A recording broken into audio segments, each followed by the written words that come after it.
वृद्धा आश्रम के दरवाजे पर ही पिता रामनाथ जी को उतारकर राजन चलने लगा तो वृद्ध आसक्त पिता ने कोई शिकायत नहीं की, बस आंसू भरी आंखों और उदय गले से हमेशा की तरह सदा खुश रहो बेटा का आशीष जरूर दिया, जिसे सुनने के लिए बेटा राजन रुका ही नहीं, तुरंत कार स्टार्ट करके घर वापस आ गया। घर पहुंचकर जैसे ही अंदर आया, विशाल अंकल जो पिताजी के दोस्त थे उनकी आवाज़ सुनाई दी। अरे भाई रमानाथ, कहाँ हो भाई? लगता है अब तेरा कान भी कमज़ोर हो गया है, इलाज करवाना पड़ेगा।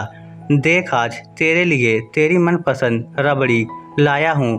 दांत नहीं हैं न तेरे, बहू ने खास तौर पर तेरे लिए भिजवाया है, इसलिए आया हूँ और तू है कि सुन ही नहीं रहा। अरे अंकल नमस्ते, आइए ना, अंदर आइए। राजन अचकचा सा गया था, क्या बात करे, कैसे बताए?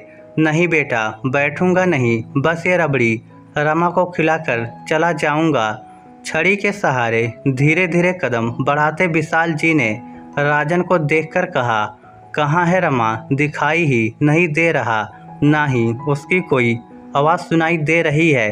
तबीयत तो ठीक है ना उसकी?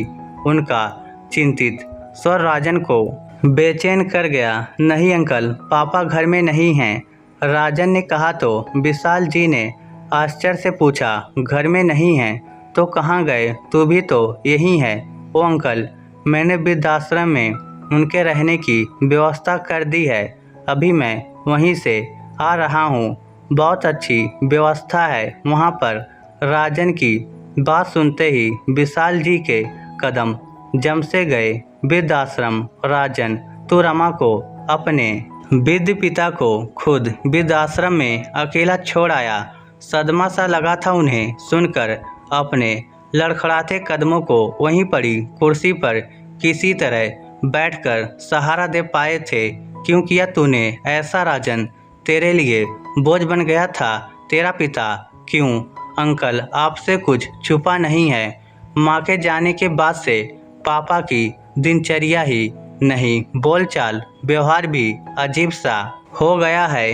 कपड़े पहनने का सलीका ही भूल गए हैं। किसी के भी सामने कैसी भी पोशाक में आ जाते हैं। अपनी बहू रश्मि के ऊपर बात बेबात चिड़चिड़ाते रहते हैं। कल बच्चों के ट्यूशन टीचर को अपशब्द कहने लगे थे और परसों पड़ोसी मोहन जी के बगीचे में जाकर सारे फूलों को नोच रहे थे।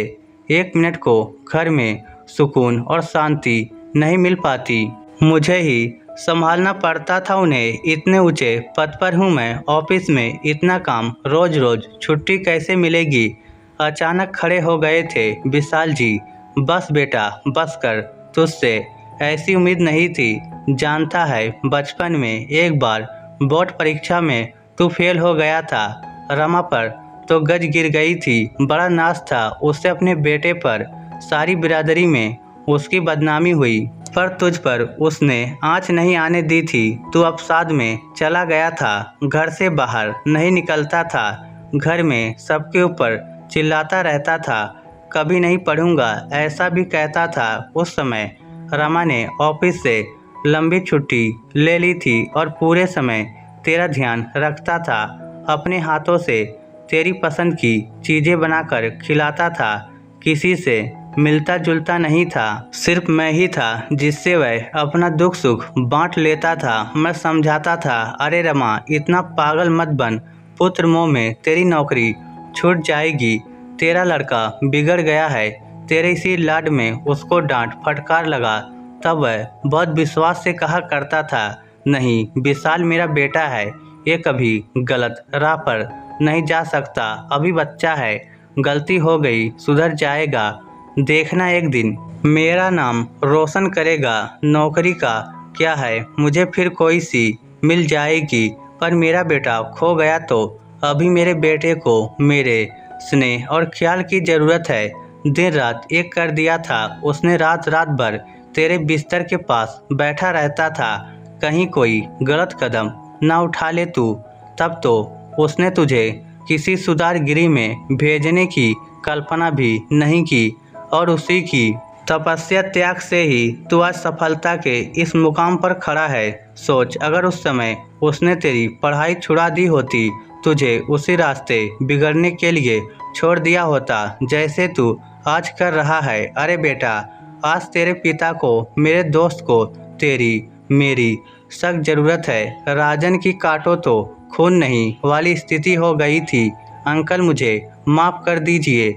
चलिए पापा को वापस घर लेके आते हैं। आप भी आइए, अकेले मेरी हिम्मत नहीं है। वृद्धाश्रम के अंदर रमानाथ सोच नहीं पा रहे थे अब किसके लिए जीऊं। तभी रमा सुनकर लगा, स्वप्न देख रहे हैं। अरे विशाल, विशाल तू यहाँ? हाँ और क्या, देख तुझे ढूंढ निकाला। चल रमा, घर चल, विशाल ने उनका हाथ थाम कर कहा। कैसे चलूं विशाल, मेरा अब यही घर है।